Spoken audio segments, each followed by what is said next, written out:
Hey everyone, welcome back to the Unrehearsed, where stories aren't just told, they're lived. Today we have someone whose voice you have probably heard more times than your own thoughts during an intense BGMI match. He is the voice of hype, the storyteller of battle, esports commentator, and gaming personality, Snehadra, aka Necros. From BGMI to Valorant and Pokemon Unite to CS2, he has been shaping India's gaming narrative since 2019. So let's dive into the world where pixels, passion, and pressure collide. So welcome Snehadra, welcome to my channel. যার नाम होच्छे Unrehearsed. Sorry मैं बंगाली में फिर से आ गई क्योंकि हम लोग शायद पहले बंगाली में बात कर रहे थे, बट वी विल गो इन हिंदी क्योंकि हिंदी इंग्लिश दोनों, क्योंकि हिंदी मेरे लिए भी ज़्यादा कंफर्टेबल एक्चुअली. तो सबसे पहला सवाल है मैं तुमसे पूछना चाहती हूँ कि नेक्रोस का नाम कैसे पड़ा?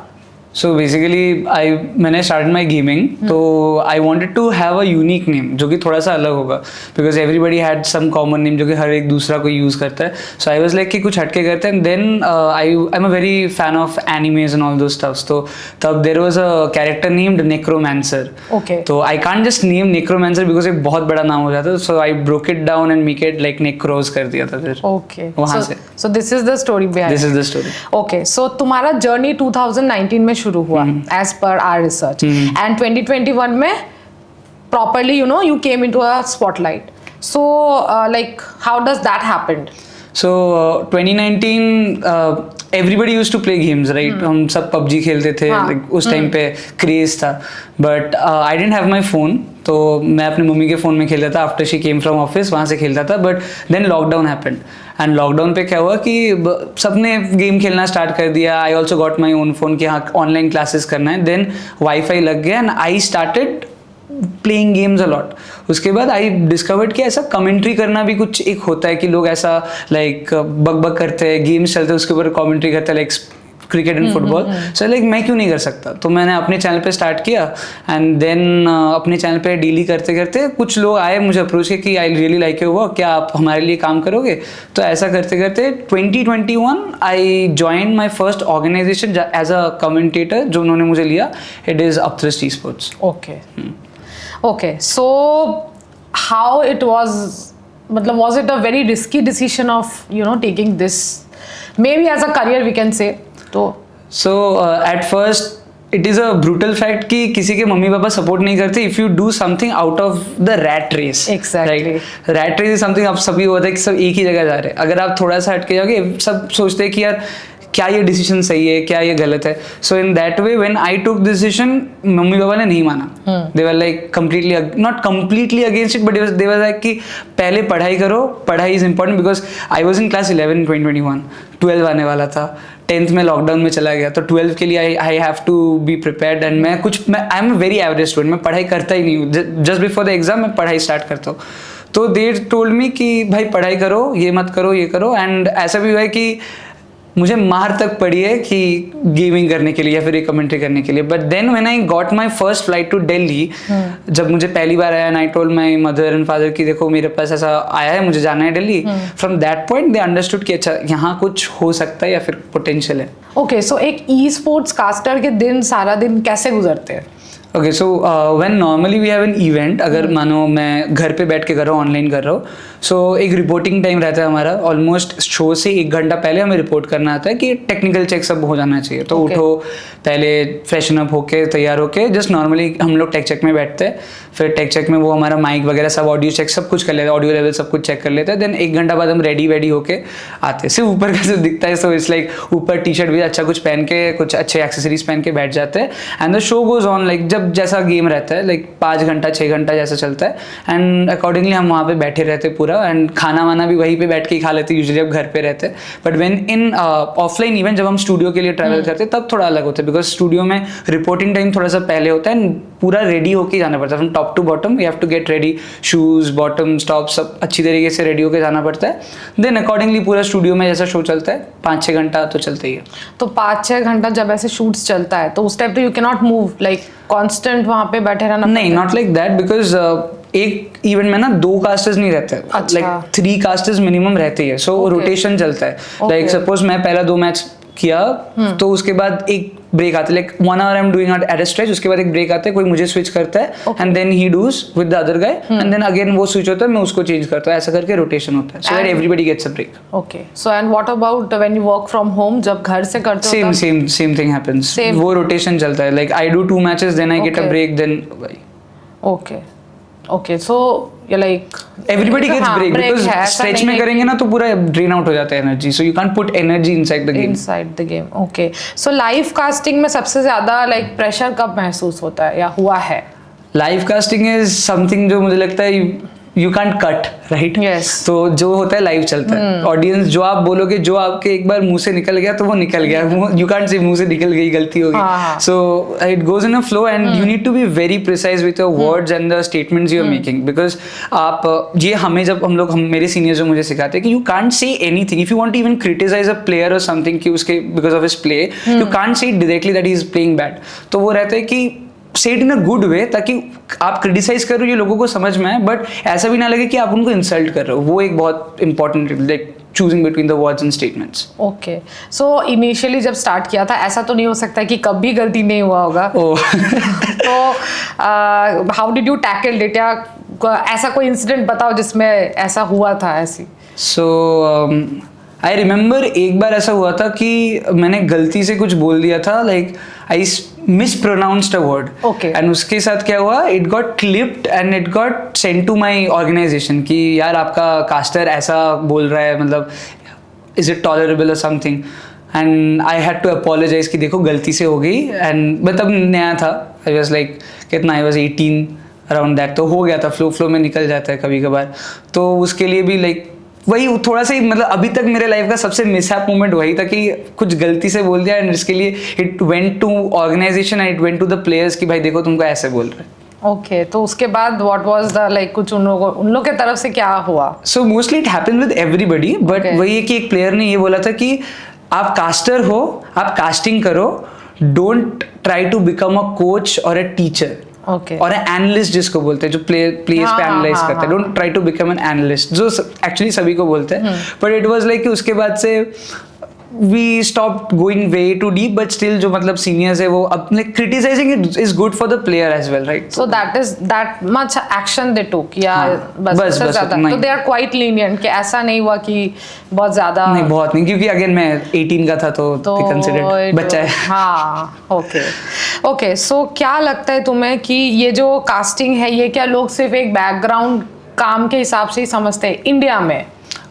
So far in India there are very established casters जो मेरी सीनियर्स जिनके साथ मैं काम कर चुका हूँ, तो उनके लिए it is they are doing it professionally and उनका यही एक मेन है. But also right now India is not in a position to kind of give this role like वो होता है ना मेन जॉब के हिसाब से हम नहीं देख सकते. साइड बाय साइड को कुछ करना पड़ेगा. जैसे अभी के टाइम पे जो कास्टर्स है, they are also doing content creation, they are also doing voice over works and all, sports में भी जाने की कोशिश कर रहे हैं. So at this moment you can, but वही है आपको बहुत ग्राइंड करना पड़ेगा बिकॉज मार्केट में बहुत ज्यादा कंपटीशन है.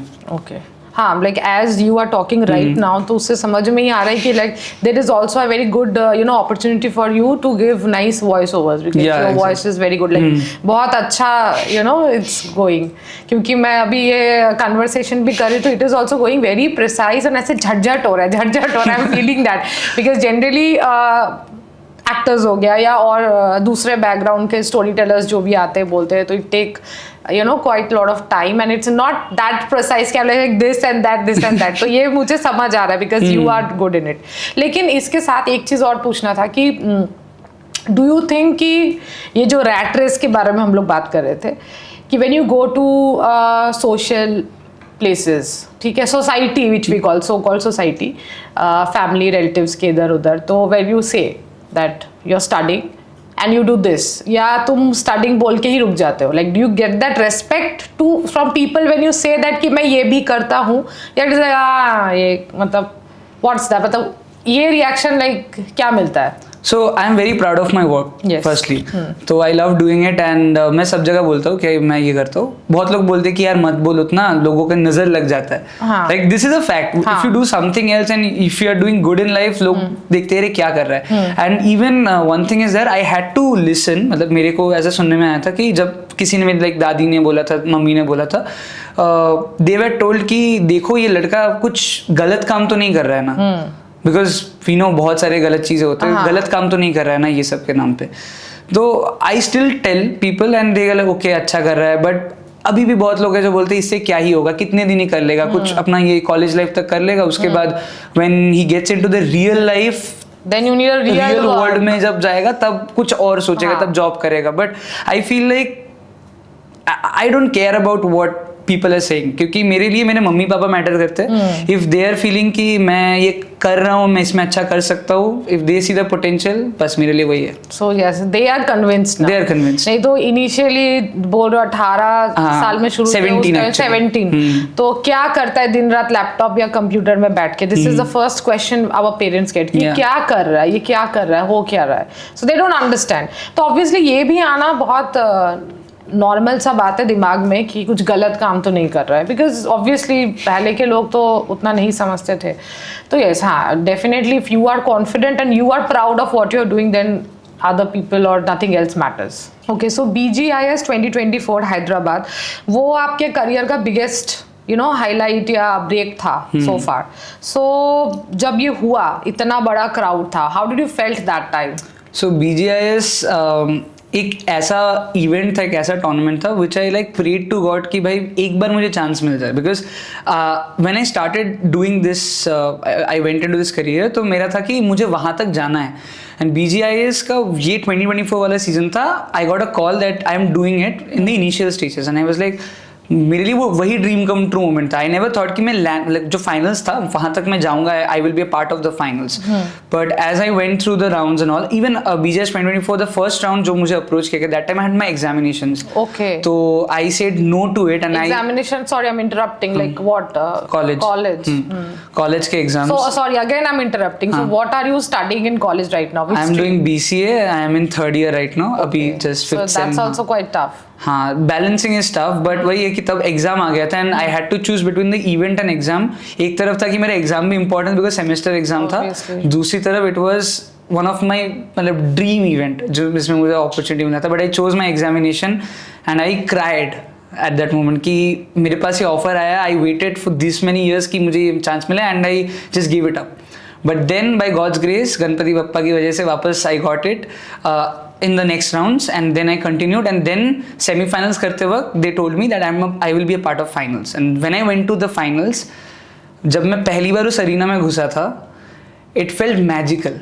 मतलब it is a feeling जो मैं शायद कभी एक्सप्रेस नहीं कर पाऊंगा in words, but that day it was a dry run event, कोई crowd नहीं था. I felt that energy, but then the day one happened, the crowd got entered in the arena. उसके बाद I was like, okay, this is my moment, I have to live it. That's great. Okay, so let's talk about some things जो I think obviously तुम्हारे पास ज़्यादा knowledge होगा. So publisher events like Krafton and the Pokemon Company, ये सब के साथ काम करके क्या सीखा? So the good thing about working with the publishers is like आपको बहुत feedbacks मिलता है. Like if you're doing something right, they appreciate. If you're doing something wrong, they point it out like bluntly on your face. Okay. सीधा आते हैं. हमारा क्या होता है कि 2 briefs होता है before event, before the show, after the show. Before the show they explain कि आज शो में आपको किस हिसाब से एक story line maintain करना है, उसके हिसाब से आपको teams के ऊपर बात करना है. And when it come after जब post show होता है, उसके बाद एक brief होता है जहाँ पे आपको बोलते हैं कि आज आपने क्या क्या गलतियाँ की, क्या क्या आपने अच्छा पॉइंट आउट किया. Okay. ये पूरा लाइक चेक होता है एंड पूरा बोलते हैं. तो working with the publishers gives you more experience and आपके काम में जो थोड़ा सा होता है ना कि थोड़ा सा और आपको पंप करता है कि आप पब्लिशर के साथ काम करो, सबको अपॉर्चुनिटी नहीं मिलता है. एंड जब आप काम करो आप बहुत कुछ सीखते हो जो कि शायद आप नॉर्मली किसी थर्ड पार्टी इवेंट्स में करके नहीं सीख पाओगे.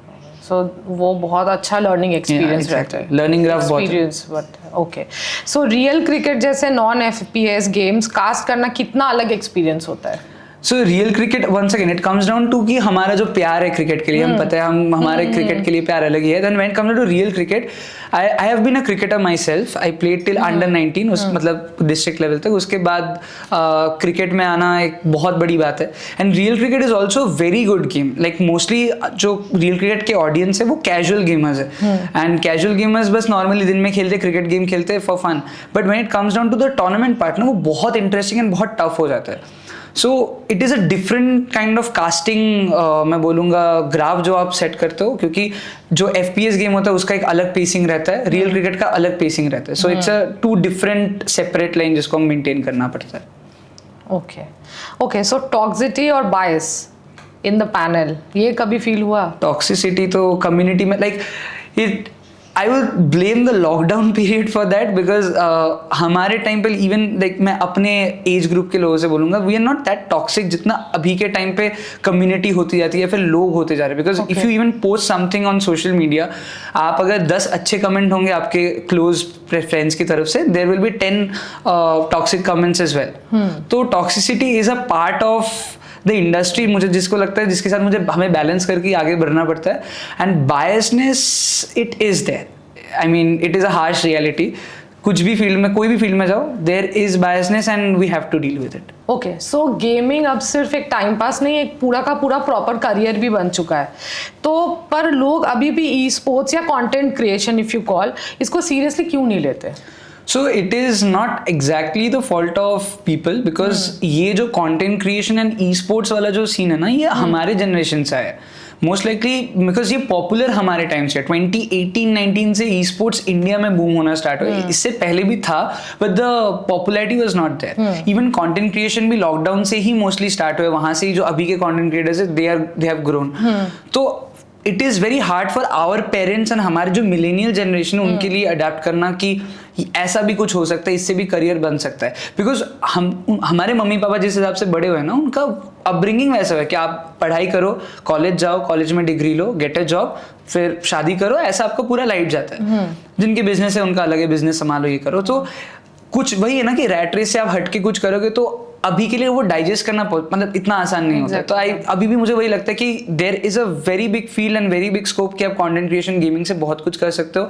इवन बाहर के यूरोपियन कंट्रीज, आप अमेरिकाज में देखो तो it is very popular. People they have permanent jobs, they have really high paid salaries. But India में होने में थोड़ा टाइम लगेगा and I feel like it is going to take at least 5 to 6 more years to be in that position and to understand. Okay so free fire ban होने के बाद community पे क्या असर पड़ा? So the 2 big games in Indian gaming industry is Free Fire and BGMI. BGMI is there, but Free Fire जब था ना, तो क्या था, इन दोनों के बीच एक कंपैरिजन था, एक कम्पिटिटिव माहौल था दोनों के बीच. बिकॉज इंडिया में PC गेमर्स बहुत कम हैं, just because PC is very costly to kind of set up. आपको माउस चाहिए, ये चाहिए, वो चाहिए. While if you want to play a mobile game, you just need to buy a mobile जो कि कम से कम 25 से 30 हज़ार में भी you can get a decent mobile जिसमें आप गेम खेल सकते हो. तो मोबाइल गेमिंग मार्केट इसलिए ज़्यादा है. BGMI है तो BGMI के ऑडियंस है, but BGMI is also a game which favors a lot to the high-end devices. आपको एक अच्छा डिवाइस होना पड़ेगा to play BGMI because it's a heavy game. While Free Fire एक ऐसा गेम है जो थोड़ा बहुत मिड रेंज डिवाइस में भी अच्छा चल जाता है. तो Free Fire बैन होने के बाद ये हुआ था कि जो एक लार्जर ऑडियंस थी ना Free Fire की, वो बहुत पीछे चली गई. While Free Fire में we have very good players, very skilled players जो शायद ग्लोबल में बहुत बड़ा नाम कर चुके हैं, but now as it got ban, but it's also coming back in a slow process. तो अभी धीरे धीरे वापस उनकी कम्युनिटी भी रिवाइव हो रही है. EA स्पोर्ट्स इंडिया का सीन, फीफा वर्सेस FC24, क्या पोटेंशियल है इंडिया में उसका? We have very good players. उनमें से CJ चरणजोत सिंह जो है, he is one of the popular players of EFC. अभी के लिए he is playing an FC24. I mean वो ना सेग्रीगेशन हो गया था basically, then they parted ways and the game is still the same and the players are still the same. The main thing is कि हमारे अभी के time पे, पहले इतना नहीं था, when CJ used to play in his like young youth age, अभी उस टाइम से लेके अभी तक जो ट्रांजिशन है, FIFA has grown with the time and उसके टूर्नामेंट्स भी बहुत फ्रीक्वेंट होते हैं in big events as well, DreamHack जैसे इवेंट भी इसके ऑफलाइन इवेंट्स होते हैं।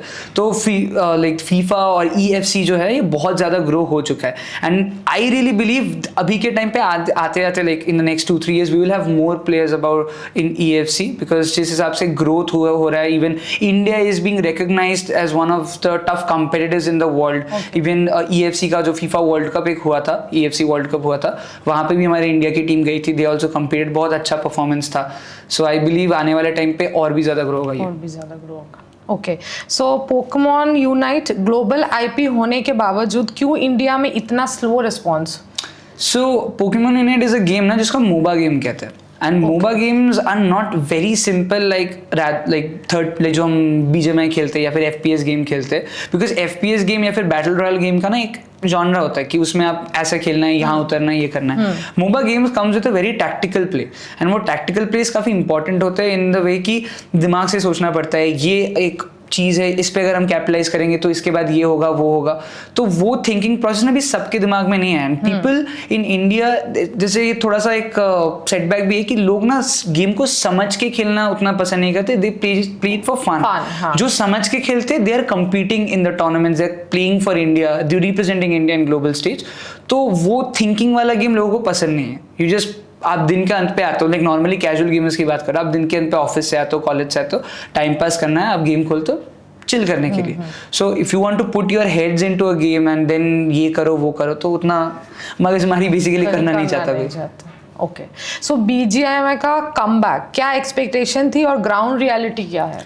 BGMI का कमबैक इज समथिंग जो मुझे लगता है सभी ने एक्सपेक्ट किया था in the esports industry, because BGMI ने वापस ई-स्पोर्ट्स को इंडिया में रिवाइव किया है। एक टाइम था बैन हो गया था, people were playing different games मजबूर होके कि देखो अब क्या पता ये आएगा नहीं आएगा, तो अलग अलग गेम्स एक्सप्लोर हुए थे, बट वो जो व्यूअरशिप था, वो जो मॉनेटरी जनरेशन था, मोनेटाइजेशन वाला जो पूरा सिलसिला था, वो नहीं था। But after BGMI came back again, it got revive, the organisations were coming back, फिर बहुत ज़्यादा मनी इन्वेस्ट हुआ है एंड उसके बाद मनी इज गेटिंग जनरेटेड धीरे धीरे करके, जैसे बड़े बड़े इवेंट्स हो रहे हैं। And right now even BGMI is growing and every year they're setting benchmarks, हर एक साल हर एक इवेंट के साथ they're setting benchmarks and this is what we expected। and अभी आने वाले टाइम पे, अभी तो एक हाफ ही खत्म हुआ है, सेकेंड हाफ और भी बहुत सारे बड़े इवेंट्स प्लान्ड है क्राफ्ट इन इंडिया ई-स्पोर्ट्स की तरफ से। एंड आई बिलीव इस साल के बाद भी जब हम 2026 पे जाएंगे, they will have many more events to come। Okay, so gaming के अलावा एज यू सेड कि तुम क्रिकेट खेलते हो और म्यूजिक भी सुनते हो, तो how do you balance? So मेरे लिए, I mean I use to play cricket, I still miss my those days की जब मैं नेट में जाके बॉलिंग करता था एंड ऑल। अभी मैं जाता हूँ ग्राउंड में कभी कभार, बट म्यूजिक एक ऐसा चीज़ है ना जिसके बिना मैं शायद जी नहीं सकता। So I use to practice singing. Okay. I have done 5th year in classical music and Rabindra Sangeet as well. Instruments भी बजा लेते हो थोड़े बहुत। Very talented. तो उस टाइम पे like I did it till 2018। उसके बाद मुझे ऐसा शौक है कि मुझे हारमोनियम नहीं बजाना, I want to play guitar। तो गिटार सीखना स्टार्ट किया था, बट देन लॉकडाउन हो गया, फिर बंद हो गया। The guitar is still there, but अभी बजाता नहीं हूँ। बट म्यूजिक एक ऐसा चीज़ है ना जो मुझे लगता है मुझे मेरे काम करने में बहुत ईजी होता है। जब I am feeling stressed about my work, I just put on my headphones, गाना चलाता हूँ, सुनता हूँ। जब मुझे लगता है कि मैं शो में जाने वाला हूँ, अभी बैठने वाला हूँ, स्टूडियो में घुसने वाला हूँ, उससे पहले जब मैं ट्रैवल कर रहा हूँ, I listen to music pump करने के लिए खुद को कि okay I can do it, backing my self up. तो music plays a very vital role in my life. हाँ, I can relate to it because even I do work out or sometimes when I'm not motivated, and not sometimes, even the days when I do more work, ज़्यादा productive हो जाता है, तो for mental health रात को I listen to ghazal and I cook food, तो it's healing. I think music is healing. Exactly. Okay, so again, क्योंकि इस तरीके के काम में, इस तरीके के प्रोफेशन में यू आर देयर, तो मेंटल हेल्थ पे क्या इम्पैक्ट पड़ता है जब constantly you are watching the screen and all? So the one good thing, there is a good thing and a bad thing. Good thing is कि I love doing my work, तो वो मुझे और ज़्यादा pump करता है to push my self as much as possible. But कभी कभी ऐसा होता है कि I have work for 10-12 hours straight in front of the screen, तो वो रहता है ना कि एक टाइम पे जब आप स्क्रीन के सामने बैठते हो your eye start to pain, आपको थोड़ा सा सर दर्द होना स्टार्ट करता है, but once again you know that this is your job, you have to do it, तो मैं उस हिसाब से आपको बैक करता हूँ. But the bad thing is that आपके आंखों में काफ़ी स्ट्रेन्स पड़ते हैं. So usually what I do is like जब कैमरा ऑफ हो जाता है ना तो आई वेयर ग्लासेस, जो मतलब थोड़ा बहुत भी वो ब्लू ब्लॉक ग्लासेस टाइप जो कंप्यूटर ग्लासेस प्रोटेक्ट कर जाते हैं, बिकॉज अदरवाइज दैट ना जो आप इतना घंटा स्पेंड कर रहे हो इन front of screen, it harms your eyes a lot. तो ऑटोमेटिकली कुछ सालों बाद चश्मा लग ही जाता है. People do it for style purpose, but also it is not good कि आपका आई साइट धीरे धीरे उसका पावर कम हो रहा है.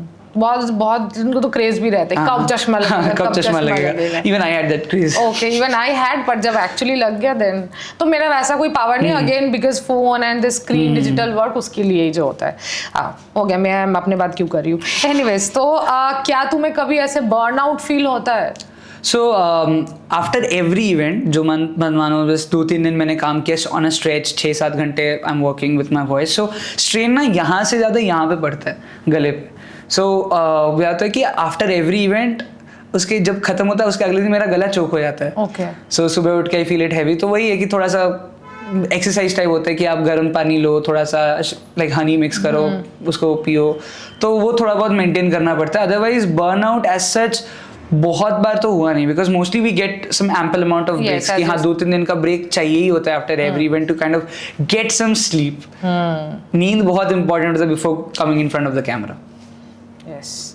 ओके, सो रिलेशनशिप और फ्रेंडशिप, ये सब चीज़ों को कैसे मैनेज कर लेते हो in this fast pace of life? Because I think कि कॉर्पोरेट काम कहीं ना कहीं बैलेंस्ड होता है. हाँ, उसमें भी कभी कभी आपको एक्स्ट्रा टाइम जाना पड़ता है, बट ये इंटरनेट, ये सोशल मीडिया, ये कंटेंट क्रिएशन कुछ ऐसा वर्ल्ड है या काम है, या एक्टिंग, ये जो क्रिएटिव काम होता है, इसमें हम लोगों को ओवर डेडिकेशन देना पड़ता है. जब हम लोग फैमिली के साथ भी है तो भी हमारे दिमाग में शायद चल रहा है कि यार उस तरीके से किया होता या उसको कैसे करूँ.